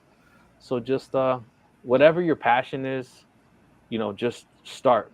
And don't not pursue your passion because you think you have to have this huge budget. If you have to start with a coping saw and a circular saw, start a coping saw and a circular saw. Just make things that's going to make you money. and just keep putting in. Well, not even necessarily make money, right? But give you satisfaction. Right. And satisfaction could be money. It could be other things. Like I didn't start YouTube or working in my shop to make money. I started because I needed a stress-free creative outlet. And then at some point I realized, well, I'm having more fun doing that. And work became, a negative place at that point. And it was just like, I got to stop working. Yeah, my wife thought I was crazy, but I think it's cool. Now. I think it's cool, like the four of us, because it's different. Like what we do is, like we make things, right? Whether we're making videos or making coasters or making whatever challenge coins, but it's different. We're all in a different like place in life, and so it gives people it's different for each person, right? Like for me, I have sucked the joy out of my hobby when this was my hobby when I had a full-time job, and I decided to make it a job. And now it's fun, don't get me wrong, but it's work. Right. It's a job.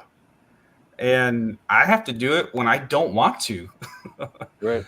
And that's not true. Like that's different for me than it is, for every one of you. And there's not that that's right or wrong. It's just that's what let me say this. I love what I get to do. Don't get me wrong, but it still is work. Yes. Yeah. Yeah. There are days when I find it to be work, but I live 2 miles from the beach, so I just go for a walk on the beach. Take 10 or 15 minutes on the beach, you feel a whole lot better. Oh man, I'd say Roger motivated me some. I've been going to Puerto Vallarta, Mexico every other year since 17. When COVID hit, that just stopped. And being a lineman, sometimes you just work and work and work and work and work. And I've enjoyed seeing Roger's pictures and this and that, saying he's having a good time. And I said, I need to do that.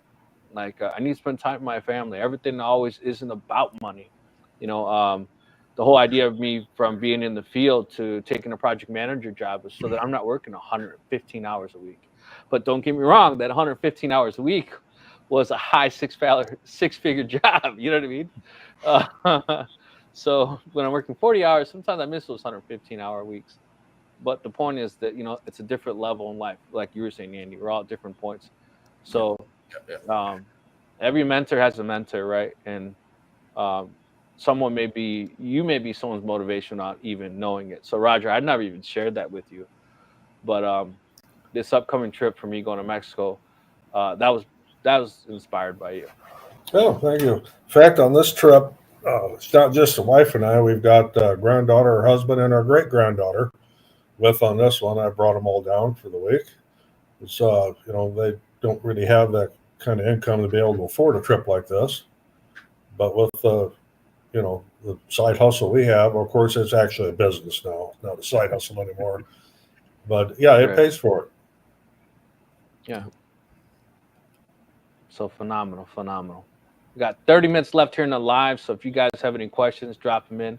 I didn't mean to get all emotional on that. I was going to say, if we actually were 4 guys in a garage, you and Roger would be having a hug out there right now. Yeah, for sure. For sure. Yeah, it'd be a slapping the back. Yeah. No, for sure. Yeah, that's the point of this, Yeah. So no, I enjoy this time. I actually look forward to this. It's kind of like, to me, like I enjoy this. Yeah, I just like to find out what other people are up to, right? Like it was the whole reason I started a YouTube. Well, there was 2 reasons I started a YouTube channel. I wanted to help people, and I thought 6-year-olds can have massive successful YouTube channels, so it's got to be easy, right? And neither one of those things is true. Yeah, there we go. I can help people. That's not easy. I can create videos. That's definitely not easy. Yeah. But it's something that I enjoy waking up in the morning for. So yes, yeah. So we talked about the seasons coming up. I suggested the cutting boards and the cup holders, is there anything that you guys would recommend? Any smalls that you would think something that someone could make? Maybe not to say high ticket items, but something they may be able to sell volume. Shot glass flights. Yeah, it's the same. It's the same design as the little candle holders. Yeah, Yeah, It's it's the same type of thing. Yeah. Same size hole, and you give it to grandma, and she holds candles. You give it to your uncle, and he fills it with like same product, two different names. Yeah. Well, and the one that we make and sell, and I don't care if somebody copies it. I did a video on it and gave the files away for free on laser cutting them. But mine is laser engraved. It says Liquid Courage. Nice. Right in front where the 4 shot glasses set. It's got a handle on it, a hole in the handle. You can hang it up. And... It says requires bail money. Bail money required. Any ideas, Steve or Andy? I think I have so many ideas. But I didn't mean to put you on the spot. No, it's okay. Yeah, I had no time to prepare. But I like items, honestly, like small items. I'll give a couple examples here, but that are like, back to Steve's example, they're utilitarian, so you can piss in them. Yeah. But they're personalized, so it's kind of like you're peeing on somebody or peeing in some. No, that sounds really weird. So where are we going here? All of a sudden, it's like the sensor over his mouth. Yeah, right. But no, so something functional that people use like every day. So like a key holder that hangs by the door. Mm-hmm. Nice. That coat hooks, but has your family's name on them, has a last name on them. Something that's personalized.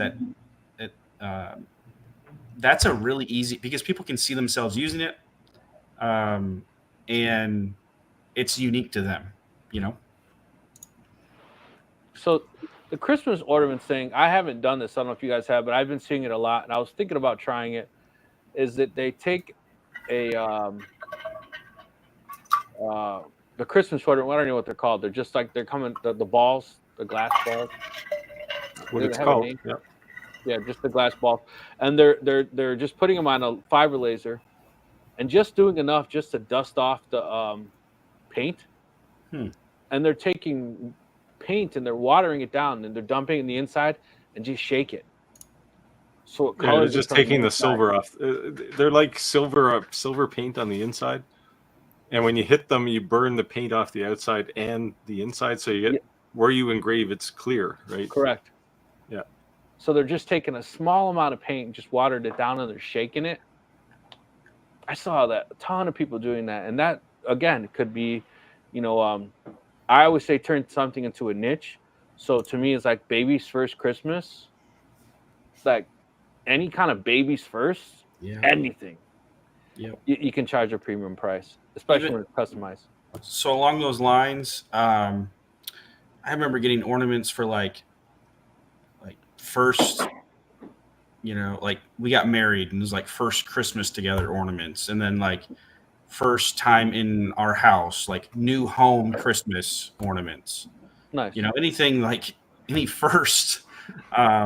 It's a big. We overlook that. It's really easy to, but that it's sentimental to people, and my mom will buy them all day long. So, like says, I have been doing wraps on them. The cheap ones are very inconsistent.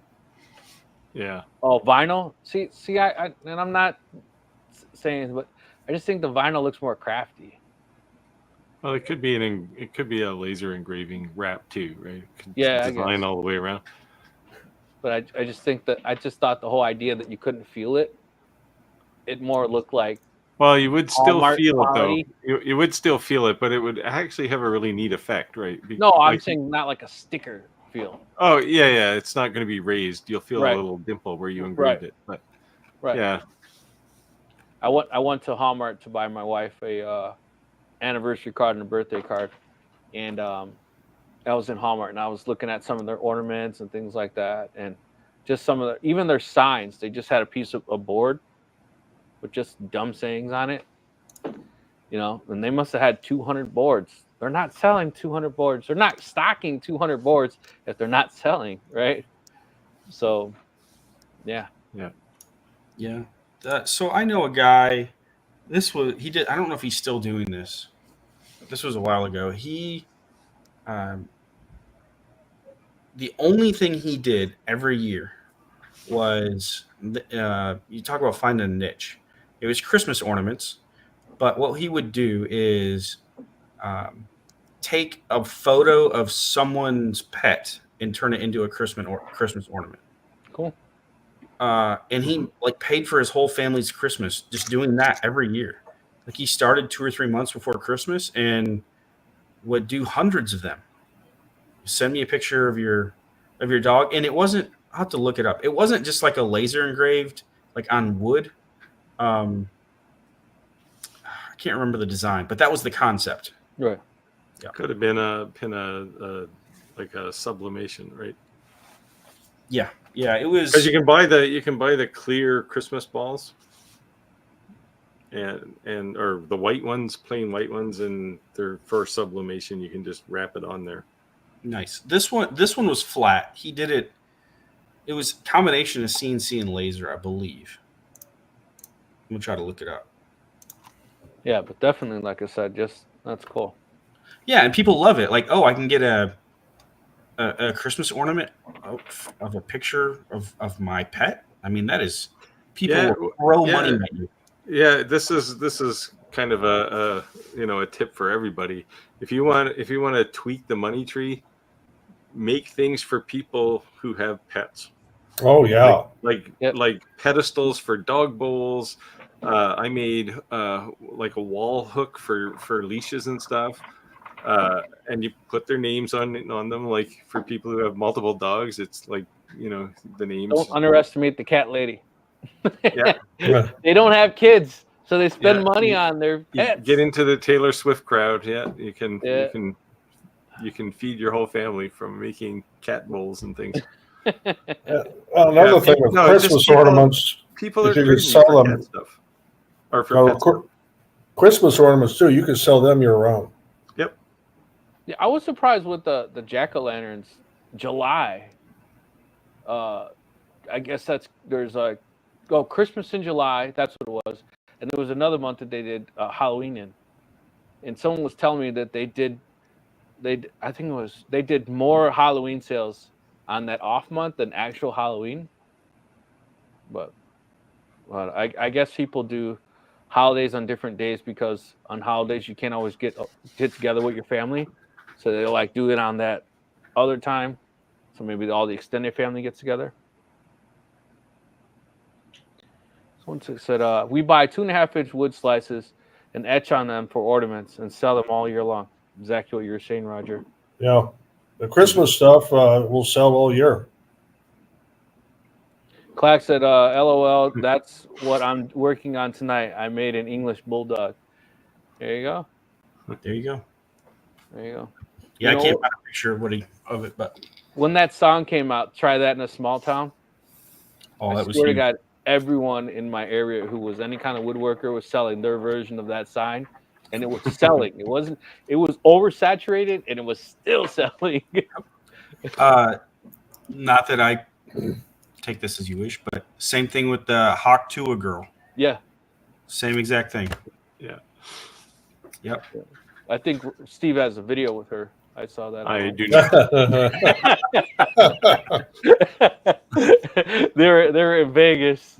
He so happens in Vegas. Stays in Vegas. Is that on his other channel? Yeah. Yeah. Sure.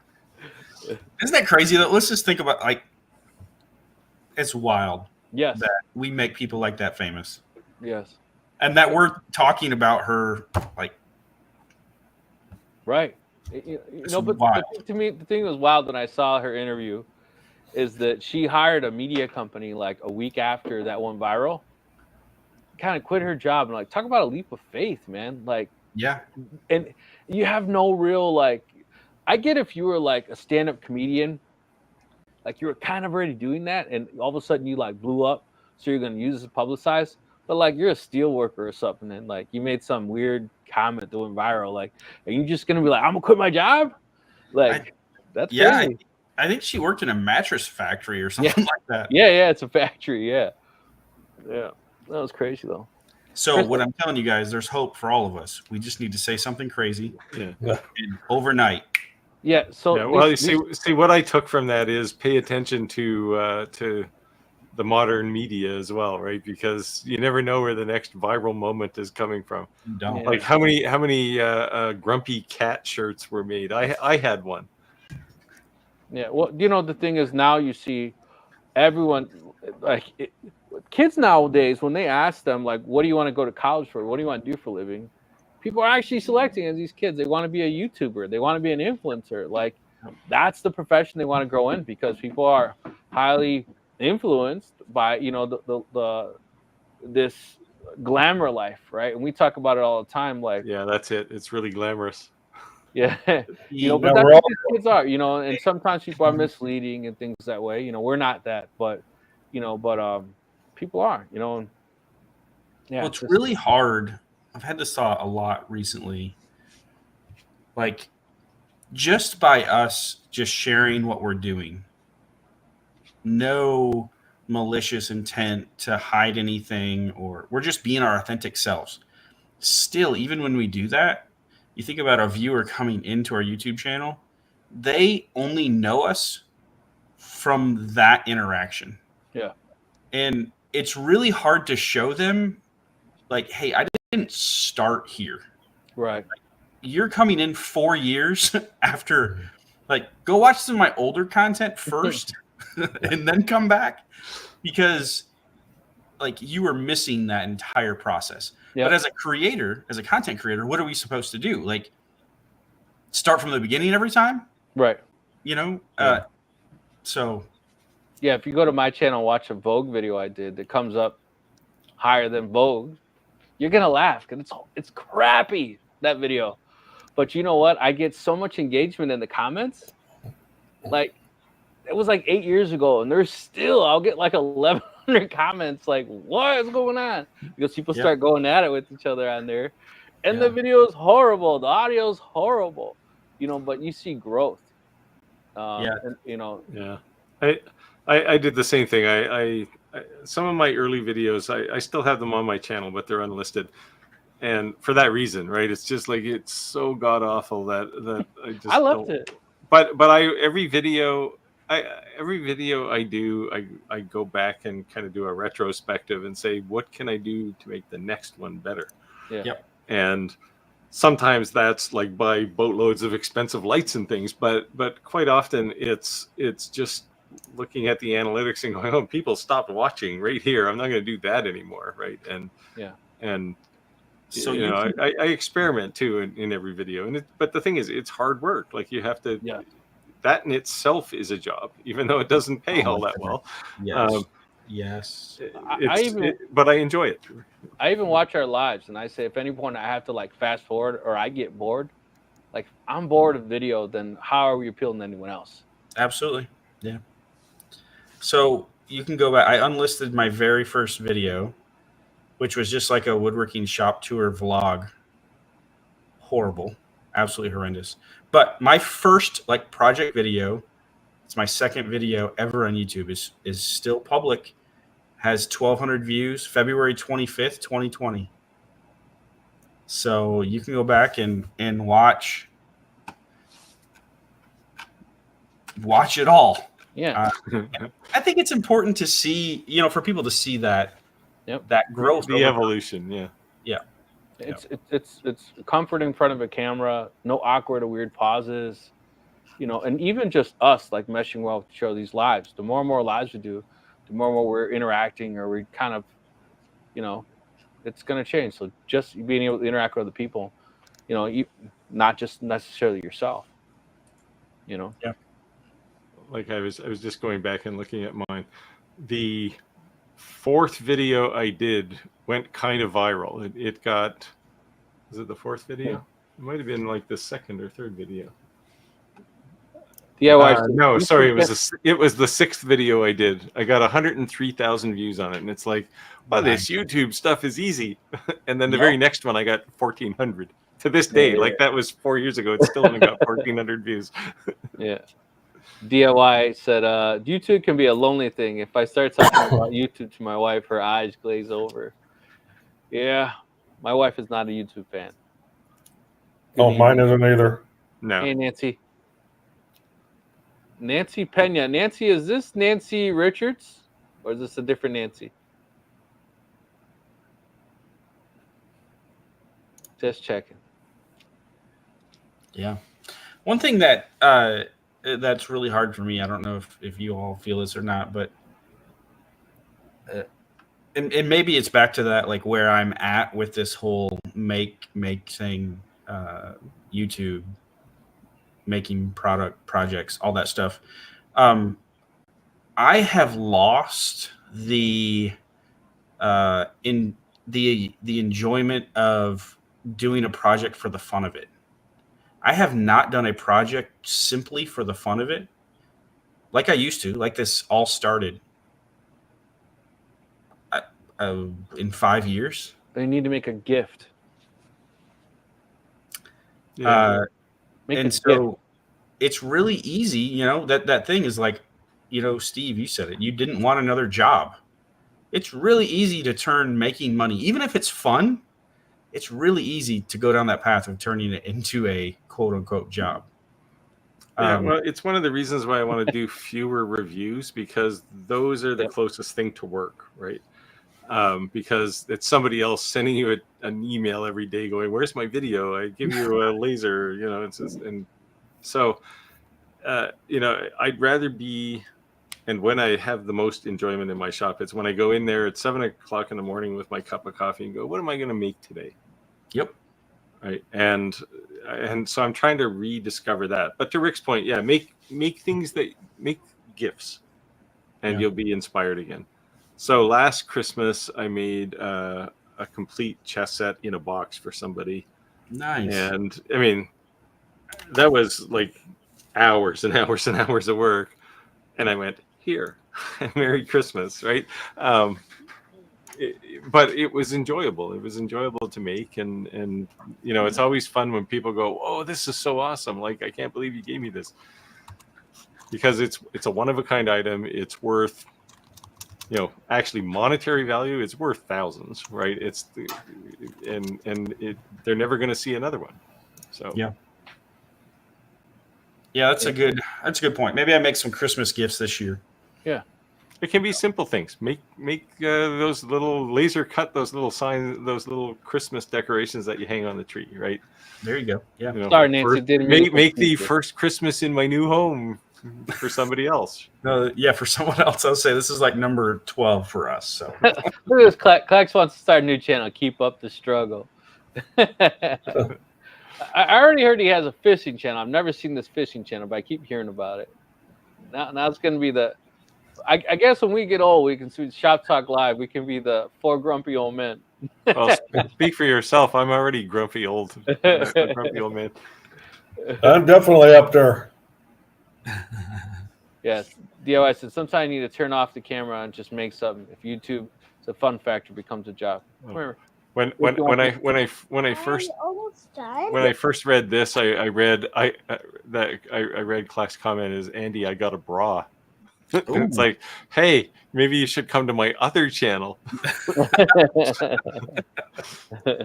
A custom CNC engraved toilet seat. That'd be fun. You'd have to sand that really well. Some gold leafing on it. There you go. So I wonder if you could take, like, hear me out here. I wonder if you can go to the store and buy one and engrave it, and then do like an epoxy fill on it. Oh, yeah, you should be able to. Yeah, like like if you don't, as long as you don't buy those cheap plastic ones, they're actually dense composite wood in them, right? Like MDF. I think it's high density fiberboard. HDF. Some of them are hardwood. Get a hardwood toilet seat and just pimp it out. My grandma always had these. My dad's side, these like wood, like she would change them different colors. like to match your curtains. I'm like, what is with your toilet seat?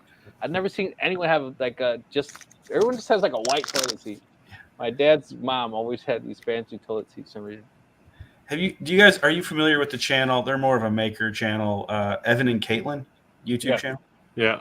Yep. So they did a project a while ago where you see like the color changing toilet seat. They used like some heat activated pigment. So when you sit on it, it's like a liquid crystal toilet seat. It's the mood ring of toilet seats. It's a mood ring toilet seat. Are you even? You're not even old enough to know what a mood ring is.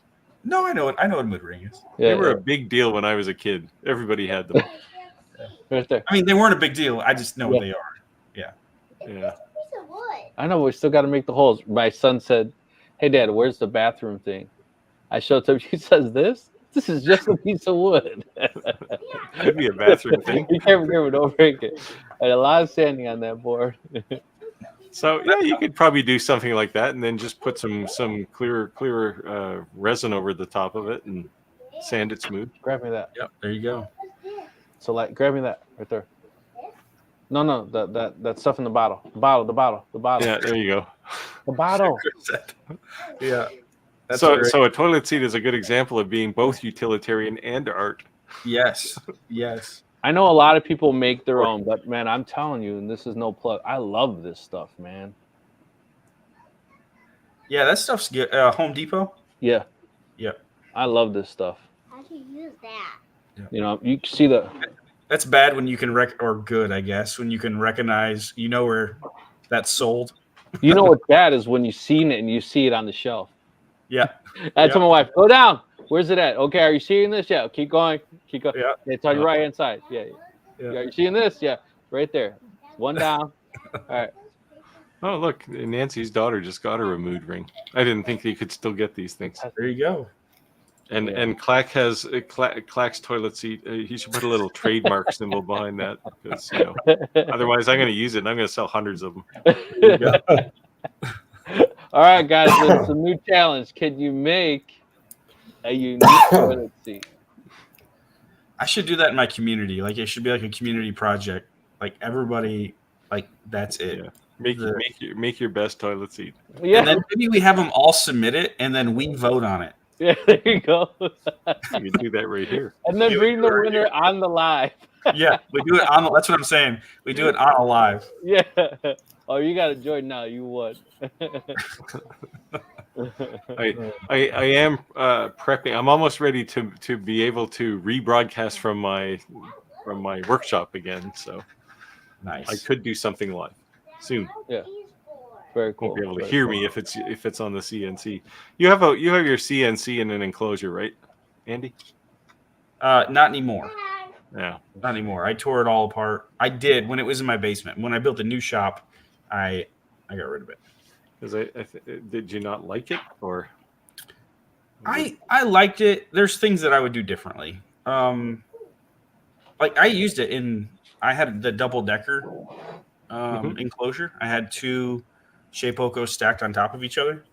Yeah, I saw that. Yeah, and it worked good. It was just kind of awkward. The height, I would have done the heights differently, because I felt like the one I used on the bottom, like I was bending over. Like access was hard. Yeah. Well, I won't have that problem because I have no intention of putting two CNCs on top. I have a double decker laser, two diode lasers. There you go. Yeah, so I was like, how the hell, where am I going to put all this stuff? Yeah, so I built a double decker. Nice. So I feel you on that one. Yeah, the problem is every time you want to put a piece of material on the top one, you need a step stool, right? Yep. It was kind of that awkward, like, the bottom one was too low, the one on top was too high.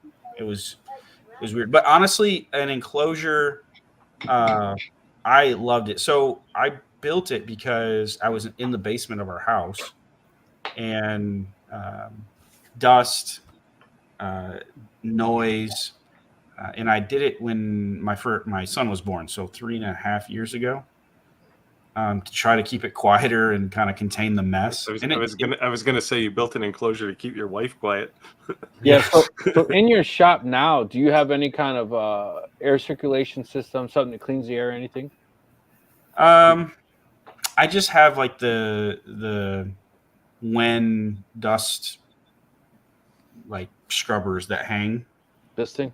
Yep. I have 2 of those. Okay. I have dust collection, but yeah, that's pretty much it. I think that thing's awesome. I know a huge difference in that. It is. So the thing is with those is people are like, oh, it doesn't work. There's still dust in my shop. Well, that's not the point. Like, it's not dust collection. Right.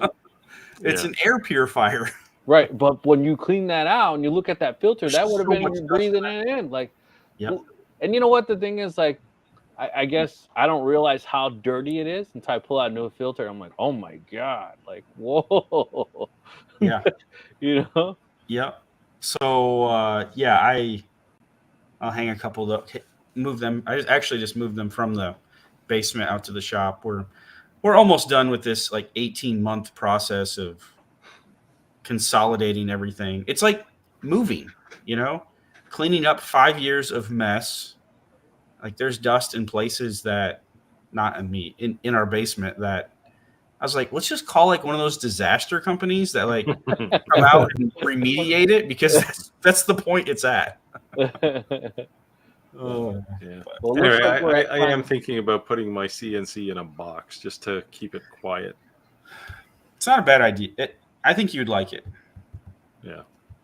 Just think about access and being able to either have removable panels on the side, like access points. I definitely want removable panels. Stick them on with magnets or something, or pass-throughs, thumb screws, something. Because I